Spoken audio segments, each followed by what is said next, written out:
नमस्कार, स्वागत है आपका अपना उत्तर प्रदेश में और मैं हूं आपके साथ दुर्गेश पांडे। बिजनौर के नेहरू स्टेडियम में पिछड़ा दिव्यांग सशक्तिकरण मंत्री नरेंद्र कश्यप ने 160 मोटराइज्ड ट्राइसाइकिल दिव्यांगजनों को वितरित किया। उन्होंने दिव्यांगजन के भरण पोषण राशि 1500 रुपये करने का वादा किया। इस अवसर पर जनपद के सभी उच्च अधिकारी एवं बीजेपी के पदाधिकारी मौजूद रहे। इस दौरान उन्होंने कहा कि दिव्यांगजनों को शादी करने, व्यापार करने, शिक्षा ग्रहण करने, कृत्रिम अंगों के लिए आर्थिक सहायता की योजना उपलब्ध है। आप सभी के लिए उत्तर प्रदेश सरकार के कपाट खुले हैं।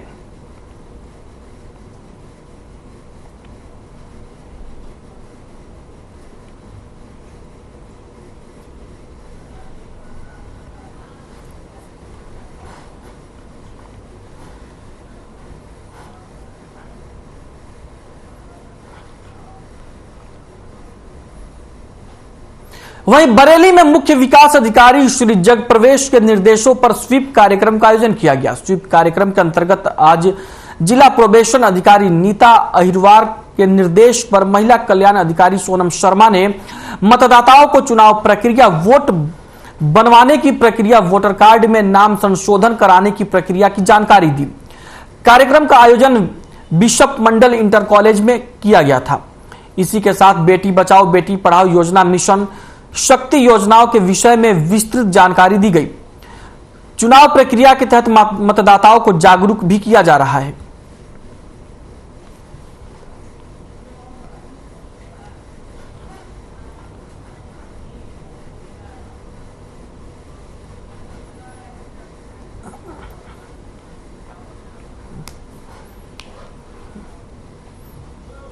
बिजनौर में तेज रफ्तार डंपर का कहर देखने को मिला है, जहां तेज रफ्तार डंपर ने ट्रैक्टर को जोरदार टक्कर मार दी, जिससे ट्रैक्टर पर सवार 2 युवक गंभीर रूप से घायल हो गए। सूचना पर पहुंची स्थानीय पुलिस ने घायलों को सीएचसी में भर्ती कराया। युवकों की हालत नाजुक देखते हुए उन्हें हायर सेंटर रेफर किया गया है। वहीं पुलिस ने डंपर को कब्जे में ले लिया, साथ ही डंपर चालक को गिरफ्तार भी कर लिया है।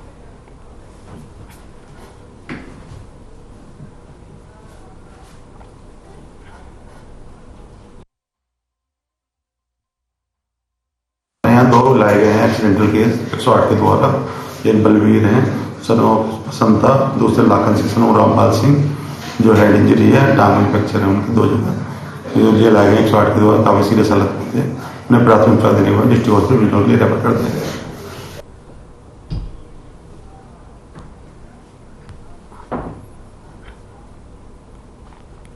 खबर बिजनौर से है, जहां आश्रम में शराब पीने को मना करने पर आश्रम के महंत को भारी पड़ गया।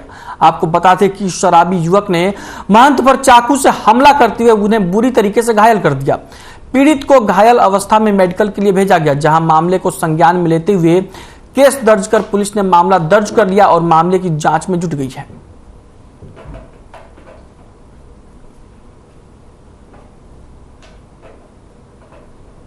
अच्छा, ये आपके हाथ में और सिर में चोट है, क्या मामला है, कैसे लगी? ये मंदिर में शाम को 6 बजे दारू पी के जूते पहन के गुजरा। उसको रोकने पे उसने चाकू से हमला कर दिया और फिर जो है चिमटा उखाड़ के चिमटा और सरिये से मेरे ऊपर हमला करा। अच्छा, कौन है, आप जानते हैं उसे? वो गांव का ही एक गुंडा आतंकी है, पहले भी उसने खूनी हत्या की हुई है, हत्या करी हुई।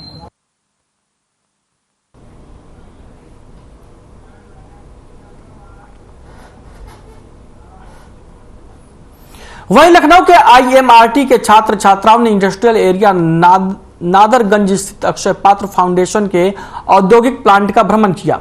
इस दौरान उन्होंने अत्याधुनिक मशीनों से बने मिड डे मील के तहत बच्चों के लिए बन रहे स्वादिष्ट खानों को बनते देखा।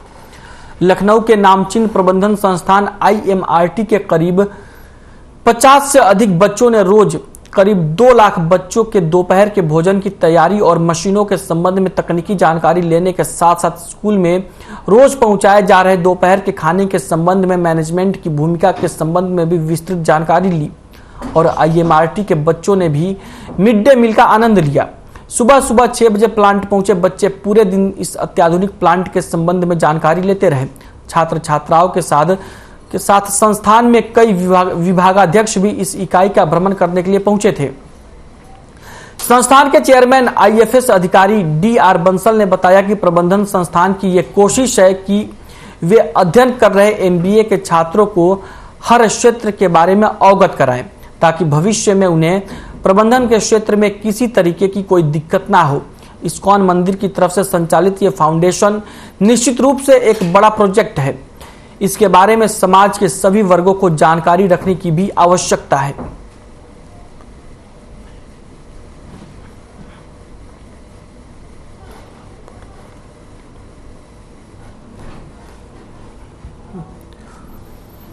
वहीं गार्ड्स ऑन कंट्री के नाम से मशहूर केरल में राष्ट्रीय पंचायती राज विभाग ने एक सेमिनार का आयोजन किया, जिसमें देश के विभिन्न प्रदेशों से आए प्रधानों ने हिस्सा लिया। इस सेमिनार में प्रधानों को उन्नत खेती से जुड़ी जानकारियां दी गई। इस कार्यक्रम में उत्तर प्रदेश सरकार से चुने गए 4 ग्राम प्रधानों का प्रतिनिधिमंडल केरल भेजा गया है। राष्ट्रीय स्तर पर आयोजित की गई इस कार्यशाला में राज्यों से प्रधान और अफसरों ने सिजरही ग्राम पंचायत में कराए गए विकास कार्यों की प्रशंसा की गई है। इसी के साथ ही प्रदेश सरकार ने केरल की 2 उन्नतिशील ग्राम पंचायतों का प्रधान मंडल का भ्रमण कराया गया है। देश में एक विशेष पहचान बनाने वाली सिजरही ग्राम पंचायत को जनपद स्तर पर काफी सराहना मिल रही है। कार्यक्रम में सिजरही ग्राम प्रधान नरेश राजपूत को ग्राम पंचायत में बेहतर कार्य कराने के लिए स्मृति चिन्ह देकर सम्मानित किया गया।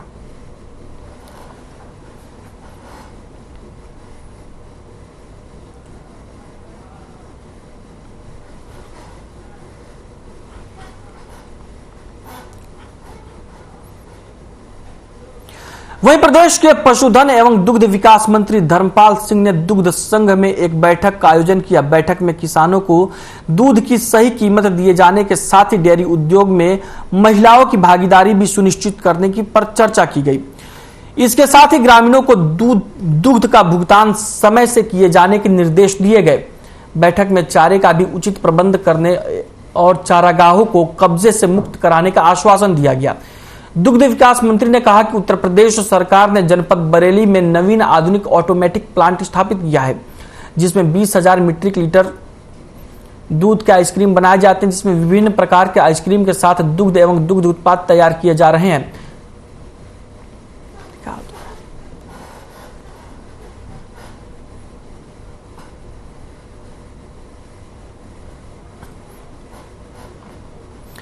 कुशीनगर जिलाधिकारी रमेश रंजन ने बेसिक बॉल खेल प्रतियोगिता और शैक्षिक समारोह 2022 का उद्घाटन किया। इस आयोजन में जिलाधिकारी ने मां सरस्वती की प्रतिमा पर माल्यार्पण किया और दीप प्रज्वलन किया, जिसके बाद आयोजन की शुरुआत की गई। उन्होंने विभिन्न विकास खंडों के स्कूली छात्र छात्राओं से सलामी ली, खेल भावना की शपथ दिलवाई, साथ ही प्रज्वलित मशाल को तमकुही राज की छात्रा सरिता निषाद को सौंपा। संबोधित करते हुए जिलाधिकारी ने आयोजन के उद्देश्य को स्पष्ट करते हुए कहा कि आयोजन का मुख्य मकसद है इसके माध्यम से पूरे जनपद और प्रदेश में खेल भावना और खेल संबंधित एक्टिविटी को प्रोत्साहित किया जाए। जिलाधिकारी ने बच्चों को अग्रिम भविष्य की शुभकामनाएं दी और कहा कि उम्मीद है कि आने वाले समय में वे जनपद और प्रदेश का नाम रोशन करेंगे।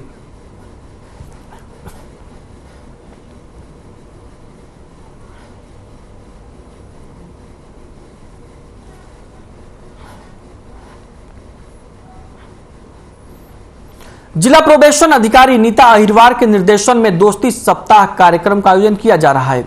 इस कार्यक्रम के तहत नियत गतिविधि सुरक्षा बंधन कार्यक्रम का आयोजन किया गया। इस कार्यक्रम के साथ साथ रंगोली का भी आयोजन किया गया। जिलाधिकारी शिवाकांत द्विवेदी को चाइल्ड लाइन टीम के सदस्यों ने अपने काम के बारे में बताया। इसी के साथ बच्चों ने जिलाधिकारी को रक्षाबंधन भी बांधा। इस मौके पर चाइल्ड लाइन टीम बरेली के कोऑर्डिनेटर सौरभ, खुशबू गुप्ता, रिया, रवि और अन्य सदस्य मौजूद रहे।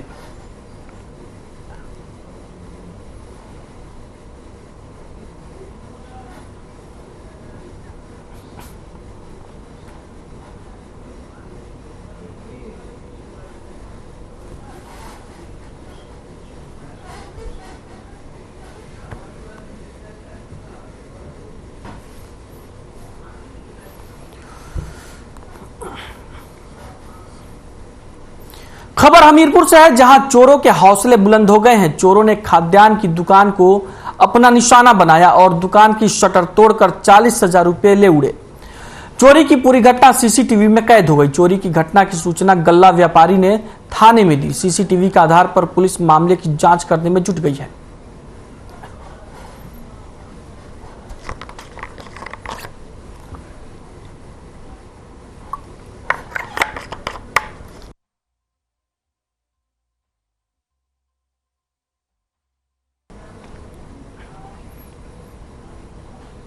खबर कुशीनगर से है, जहां जिलाधिकारी ने मठिया माफी अमृत सरोवर का निरीक्षण किया। इस दौरान सरोवर के आसपास बच्चों के खेलने की जगह और पानी में वोटिंग की व्यवस्था किए जाने का आदेश दिया। वहीं ग्रामवासियों से कई विभागों के विकास कार्यों की ग्राम पंचायत के अद्यतन प्रगति के बारे में पूछा गया, तो इस क्रम में विभागाध्यक्षों ने अपने अपने विभाग से संबंधित योजनाओं के बारे में ग्रामवासियों को बताया।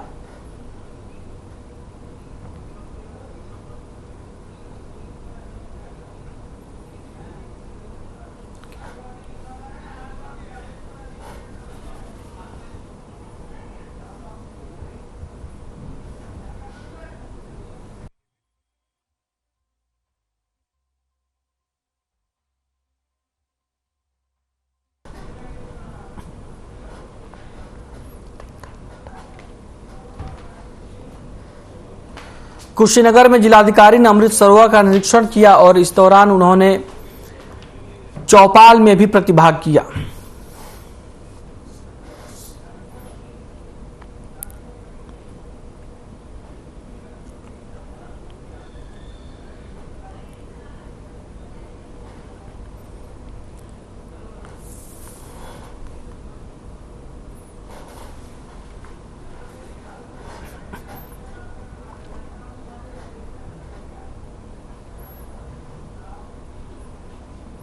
हमीरपुर में पछया लोहारों ने एसडीएम को पत्र लिखकर घर बनाने की मांग की है। मामला हमीरपुर के मौदाहा कस्बे का है, जहां पर कस्बे के बड़े चौराहे के आसपास लगभग 5 दशक से जमीन पर पछया लोहार रह रहे हैं।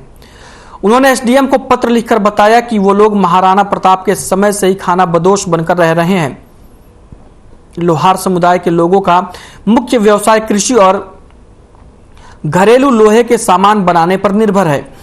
उन्होंने बताया कि सरकार ने घुमंतु और निम्न जाति के वर्ग के लिए जमीन के पट्टे आवंटित किए हैं, लेकिन उनके समाज को आज तक कोई भूमि नहीं दी गई, जिसके चलते उनका विकास नहीं हो सका है। पछया लोहारों ने एसडीएम से ग्राम समाज की सुरक्षित जमीन पर उन्हें पट्टा देने की मांग की है। पछया लोहारों की मांग पर एसडीएम सुरेंद्र कुमार ने लेखपाल से लोहार समुदाय के लिए जमीन तलाशने का निर्देश दिया है।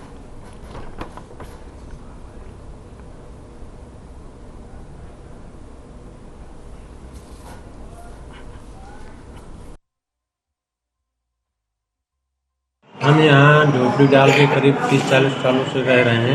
हमारी अभी तक झोपड़ियाँ ही हैं, हमको कहीं कोई पट्टे आवास नहीं प्राप्त हुए और हमारा रोड के किनारे खाना कमाना है। तो हमने आज एसडीएम साहब को आवेदन दिया है कि कहीं अगर आसपास नज़दीक रेंज में अगर कहीं कोई पट्टा हो तो हमको इकट्ठा जो है सभी परिवारों को दे दिया जाए, तो वहाँ हम रह के जीवन यापन कर सकेंगे और अपना मौधा के अपना जो है रोजगार कमा सकेंगे। आवास लेने पट्टे लेने के लिए पट्टे लेने के लिए मेरे बच्चों के भविष्य बिगड़ रहा है, बच्चों के भविष्य सुधारने के लिए। क्या कहा एडीएम साहब ने? एडीएम साहब ने तभी ये कहा है कि गारोली में जाके देंगे जगह। हम लोग भैया रोड के किनारे रहना चाहते, रोड के किनारे हम लोगों का गुजारा चल जाएगा। देहातों में हम लोगों को क्या खाएंगे, क्या बच्चे को खिलाएंगे।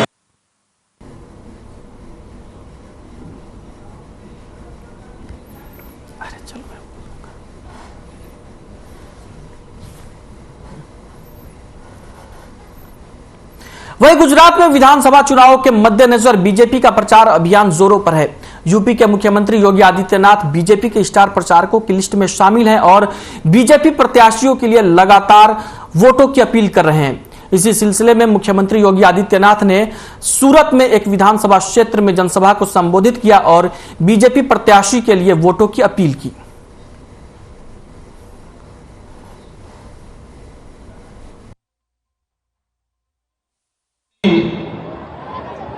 श्री संदीप भाई देसाई जी आज के इस कार्यक्रम में उपस्थित श्री परेश भाई पटेल जी, अमित सिंह राजपूत जी, सूरत महानगर के महामंत्री श्री किशोर बिंदल जी, कालू भाई टालिया जी, मुकेश भाई दलाल जी, मनोहर पाल जी, शैलेश सिंह जी, उमेश भाई पटेल जी, सतीश भाई पटेल जी, बलवंत भाई पटेल जी, अनुराग भाई पटेल जी और उत्तर प्रदेश के अलीगढ़ एटा से लोकप्रिय सांसद श्री राजवीर सिंह जी, देवरिया से विधायक उत्तर प्रदेश विधानसभा के सदस्य श्री सलभमणि त्रिपाठी जी, लोकप्रिय सांसद और मुंबई के पूर्व पुलिस कमिश्नर श्री सत्यपाल सिंह जी, भारी संख्या में आज की इस चुनावी सभा के कार्यक्रम में उपस्थित इस विधानसभा क्षेत्र से जुड़े हुए सभी उपस्थित भाइयों बहनों, मैं गुजरात के आर्थिक राजधानी कही जाने वाली सूरत की इस धरती को नमन करते हुए आप सभी का हृदय से अभिनंदन करता हूं।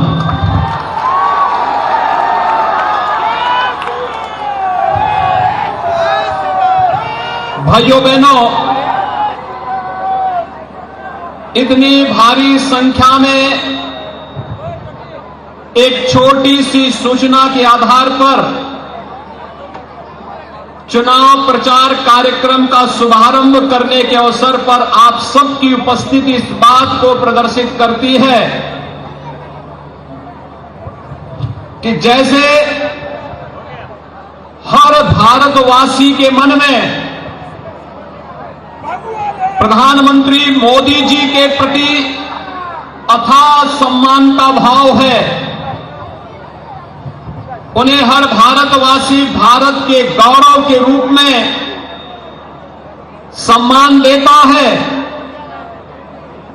हर गुजरातवासी भी उसी श्रद्धा और विश्वास के साथ प्रधानमंत्री मोदी जी के प्रति अपना सम्मान का भाव व्यक्त करते हुए भाजपा के प्रत्याशियों के विजय के लिए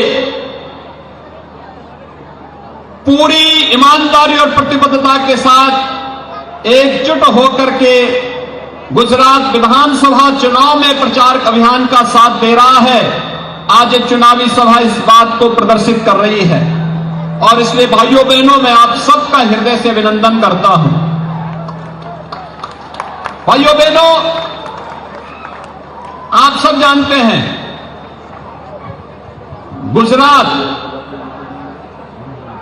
गुजरात तो वैसे भी देश का गौरव है। जब देश की आजादी की लड़ाई को आगे बढ़ाना था, लोगों के मन में इस प्रकार की निराशा छाई थी कि लगता है देश अब आजाद हो पाएगा कि नहीं हो पाएगा। असमंजस की स्थिति थी। तब पिछली सदी के प्रारंभ में राष्ट्रपिता महात्मा गांधी जी का नेतृत्व देशवासियों को प्राप्त हुआ था। गुजरात की माटी ही उनकी जन्मभूमि थी और गुजरात की माटी ने ही देश को नेतृत्व दिया। राष्ट्रपिता महात्मा गांधी के रूप में जिन्होंने देश की आजादी के आंदोलन को एक नई ऊंचाइयां प्रदान की और भारत 1947 में जिसके परिणाम स्वरूप स्वतंत्र होता है। स्वतंत्र भारत में भारत की व्यवस्था कैसे होनी चाहिए? अंग्रेज चाहते थे भारत टुकड़े टुकड़ों में बढ़ जाए, लेकिन इसी माटी के सपूत सरदार वल्लभ भाई पटेल ने अपनी दूरदर्शिता, दृढ़ इच्छा शक्ति के बल पर 563 से अधिक रियासतों को एकजुट करके वर्तमान भारतीय गणराज्य को एक मजबूती प्रदान करके एकात्मता के सूत्र में बांधने का कार्य किया था। यह धरती गौरव की अनुभूति करती है। दुनिया के सबसे लोकप्रिय नेता के रूप में प्रधानमंत्री मोदी जी के यशस्वी नेतृत्व पर, भाइयों बहनों, हम सब जान रहे हैं, आज पूरी दुनिया के अंदर सबसे लोकप्रिय राजनेता के रूप में, सबसे दूरदर्शी नेता के रूप में अगर कोई एक व्यक्तित्व वर्तमान में जाना जा रहा है तो वह इसी गुजरात की धरती के सपूत हैं, भारत के यशस्वी प्रधानमंत्री श्री नरेंद्र मोदी जी।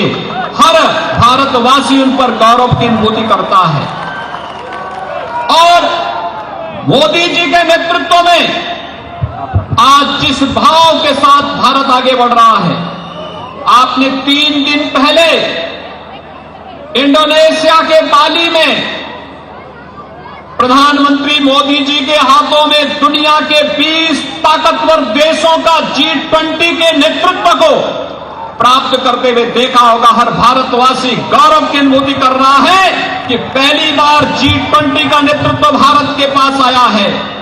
भाइयों बहनों, दुनिया के वे सभी ताकतवर 20 ताकतवर देश हैं जिन 20 ताकतवर देशों के पास दुनिया का 80% संसाधन है और उसका नेतृत्व अगले 1 वर्ष के अंदर भारत करेगा। प्रधानमंत्री मोदी जी के मार्गदर्शन और नेतृत्व में दुनिया की पूरी रणनीति तय होगी। हर भारतवासी गौरव की अनुभूति करता है। भाइयों बहनों, हम लोगों ने आजादी के आंदोलन को नहीं देखा। 15 अगस्त 1947 को जब यह देश स्वतंत्र हुआ था तब हम लोगों ने इस देश की आजादी के जश्न को नहीं देखा और कांग्रेस की जो फितरत थी वह आजादी के या किसी भी उत्सव में देशवासियों को कभी साथ लेकर के नहीं चली है। लेकिन जब आजादी का 75 वर्ष पूरा हुआ, आजादी के अमृत महोत्सव के कार्यक्रम के साथ प्रधानमंत्री मोदी जी ने पूरे देशवासियों को जोड़ने का काम किया। हर घर तिरंगा लगा करके हर भारतीय के मन में राष्ट्रीयता का भाव पैदा करने का कार्य भी प्रधानमंत्री मोदी जी ने किया है। हर भारतवासी गौरव की अनुभूति कर सके अपनी देश की आजादी के अमृत महोत्सव पर। यह गौरव की अनुभूति भी कराया है प्रधानमंत्री मोदी जी ने। और भाइयों बहनों, मैं यही कहने के लिए आया हूं कि जो कार्य कभी नहीं हुआ, आप याद करिए 2019 में एक स्लोगन दिया था भारतीय जनता पार्टी ने कि मोदी है तो मुमकिन है। और भाइयों बहनों, आपने देखा होगा केवल यह एक स्लोगन नहीं था, एक वास्तविकता भी थी। जो काम 500 वर्षों में नहीं हो पाया, जो कार्य कांग्रेस 55 वर्षों में नहीं कर पाई, अयोध्या में भगवान श्री राम के भव्य मंदिर के निर्माण के उस कार्यक्रम को प्रधानमंत्री मोदी जी ने दृढ़ इच्छा शक्ति और अपनी दूरदर्शिता के कारण सारी समस्याओं का समाधान करते हुए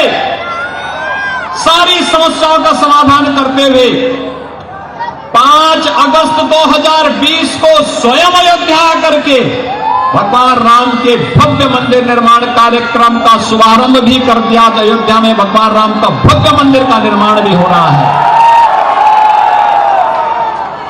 और मैं आपका आभारी हूं कि सूरत